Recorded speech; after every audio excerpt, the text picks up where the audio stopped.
예수께서 다시 회당에 들어가셨다. 그런데 거기에 한쪽 손이 오그라든 사람이 있었다. 사람들은 예수를 고발하려고 예수께서 안식일에 그 사람을 고쳐주시는지를 보려고 예수를 지켜보고 있었다. 예수께서 손이 오그라든 사람에게 일어나서 가운데로 나오너라 하고 말씀하셨다. 그리고 예수께서 그들에게 말씀하셨다. 안식일에 선한 일을 하는 것이 옳으냐, 악한 일을 하는 것이 옳으냐, 목숨을 구하는 것이 옳으냐, 죽이는 것이 옳으냐. 그들은 잠잠하였다. 예수께서 노하셔서 그들을 둘러보시고 그들의 마음이 굳어진 것을 탄식하시면서 손이 오그라든 사람에게 손을 내밀어라 하고 말씀하셨다. 그 사람이 손을 내미니 그의 손이 회복되었다. 그러자 바리새파 사람들은 바깥으로 나가서 곧바로 헤롯 당원들과 함께 예수를 없앨 모의를 하였다. 예수께서 제자들과 함께 바닷가로 물러가시니 갈릴리에서 많은 사람들이 따라왔다. 또한 유대와 예루살렘과 이두메와 요단강 건너편과 그리고 두로와 시돈 근처에서도 많은 사람들이 그가 하시는 모든 일을 소문으로 듣고 그에게로 몰려왔다. 예수께서는 무리가 자기에게 밀려드는 혼잡을 피하시려고 제자들에게 분부하여 작은 배 한 척을 마련하게 하셨다. 그가 많은 사람을 고쳐주셨으므로 온갖 병으로 고통받는 사람들은 누구나 그에게 손을 대려고 밀려들었기 때문이다. 또한 악한 귀신들은 예수를 보기만 하면 그 앞에 엎드려서 당신은 하나님의 아들입니다 하고 외쳤다. 그러면 예수께서는 나를 세상에 드러내지 말아라 하고 그들을 엄하게 꾸짖으셨다. 예수께서 산에 올라가셔서 원하시는 사람들을 부르시니 그들이 예수께로 나아갔다. 예수께서 12를 세우시고 그들을 사도라고 이름하셨다. 이것은 예수께서 그들을 자기와 함께 있게 하시고 또 그들을 내보내어서 말씀을 전파하게 하시며 귀신을 내쫓는 권능을 가지게 하시려는 것이었다.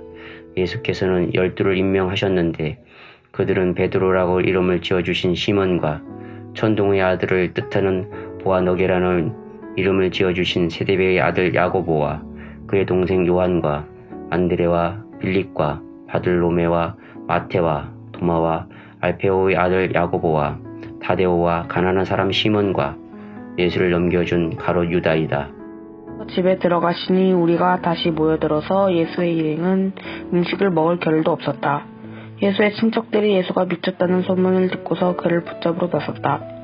예루살렘에서 내려온 율법학자들은 예수가 바알세불이 틀렸다고 하고 또 그가 귀신의 두목에 힘을 빌어서 귀신을 내쫓는다고도 하였다.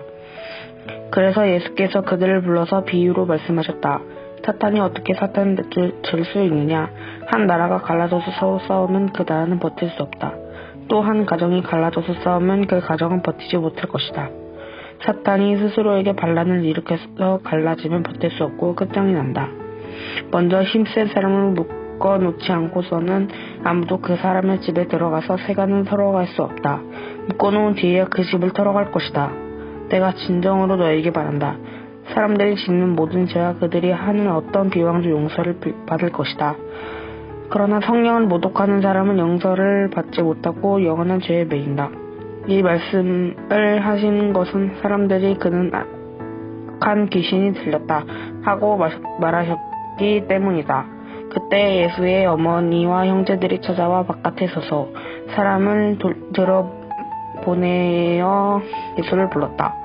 무리가 예수의 주위에 둘러앉아 있다가 그에게 말하였다. 보십시오. 선생님의 어머니와 형제들과 누이들이 바깥에서 선생님을 찾고 있습니다. 예수께서 그들에게 대답하셨다. 누가 내 어머니와 내 형제들이냐? 그리고 주위에 둘러앉은 사람들을 둘러보시며 말씀하셨다. 보아라, 내 어머니와 내 형제들이다. 누구든지 하나님의 뜻을 행하는 사람이 곧 내 형제요 자매요 어머니이다. 예수께서 다시 바닷가에서 가르치기 시작하셨다. 매우 큰 무리가 모여드니 예수께서는 배에 오르셔서 바다 쪽에 앉으셨다. 무리는 모두 바닷가 묻혀 있었다. 예수께서 비유로 여러 가지를 가르치셨는데 가르치시면서 그들에게 이렇게 말씀하셨다. 잘 들어라.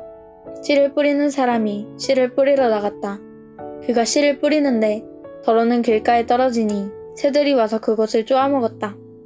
또 더러는 흙이 많지 않은 돌짝밭에 떨어지니 흙이 깊지 않으므로 싹은 곧 나왔지만 해가 뜨자 타버리고 뿌리가 없어서 말라버렸다. 또 더러는 가시덤불 속에 떨어지니 가시덤불이 자라 그 기운을 막아버려서 열매를 맺지 못하였다. 그런데 더러는 좋은 땅에 떨어져서 싹이 나고 자라서 열매를 맺었다. 그리하여 30배, 60배, 100배가 되었다. 예수께서 덧붙여서 말씀하셨다. 들을 귀가 있는 사람은 들어라. 예수께서 혼자 계실 때에 예수의 주위에 둘러있는 사람들이 12제자와 함께 그 비유들이 무슨 뜻인지를 예수께 물었다. 예수께서 그들에게 말씀하셨다. 너희에게는 하나님 나라의 비밀을 맡겨주셨다. 그러나 저 바깥 사람들에게는 모든 것이 수수께끼로 들린다. 그것은 그들이 보기는 보아도 알지 못하고 듣기는 들어도 깨닫지 못하게 하셔서 그들이 돌이켜 용서를 받지 못하게 하시려는 것이다. 그리고 예수께서 그들에게 말씀하셨다. 너희가 이 비유를 알아듣지 못하면서 어떻게 모든 비유를 이해하겠느냐? 씨를 뿌리는 사람이 뿌린 씨는 말씀을 가리킨다. 길가에 뿌려지는 것들이란 이런 사람들이다. 그들에게 말씀이 뿌려질 때에 그들이 말씀을 듣기는 하지만 바로 사탄이 와서 그들 속에 뿌려진 그 말씀을 빼앗아간다. 돌짝같이 뿌려지는 것들이란 이런 사람들이다. 그들은 말씀을 들으면 곧 기쁘게 받아들이기는 하지만 그들 속에 뿌리가 없어서 오래가지 못하고 그 말씀 때문에 환난이나 박해가 일어나면 곧 걸려 넘어진다. 가시덤불 속에 뿌려지는 것들이란 달리 이런 사람들을 가리키는데 그들은 말씀을 듣기는 하지만 세상의 염려와 재물의 유혹과 그 밖에 다른 일에 욕심이 들어와 말씀을 막아서 열매를 맺지 못한다. 좋은 땅에 뿌려지는 것들이란 이런 사람들이다. 그들은 말씀을 듣고 받아들여서 30배, 60배, 100배의 열매를 맺는다. 예수께서 그들에게 말씀하셨다. 사람이 등불을 가져다가 돛박 아래에나 침상 밑에 두겠느냐? 등경 위에다 두지 않겠느냐? 숨겨둔 것은 드러나고 감추어둔 것은 나타나기 마련이다. 들을 귀가 있는 사람은 들어라. 예수께서 그들에게 말씀하셨다. 너희는 새겨들어라. 너희가 되어서 주는 만큼 너희에게 되어서 주실 것이요 덤으로 더 주실 것이다. 가진 사람은 더 받을 것이요 가지지 못한 사람은 그 가진 것마저 빼앗길 것이다. 예수께서 또 말씀하셨다. 하나님의 나라는 이렇게 비유할 수 있다. 어떤 사람이 이 땅에 씨를 뿌려놓고 밤에 자고 낮에 깨고 하는 동안에 그 씨에서 싹이 나고 자라지만 그 사람은 어떻게 그렇게 되는지 알지 못한다.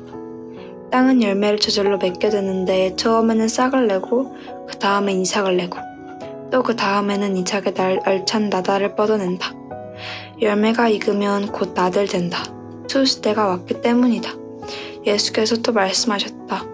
우리가 하나님의 나라를 어떻게 비길까? 또는 무슨 비유로 그것을 나타낼까?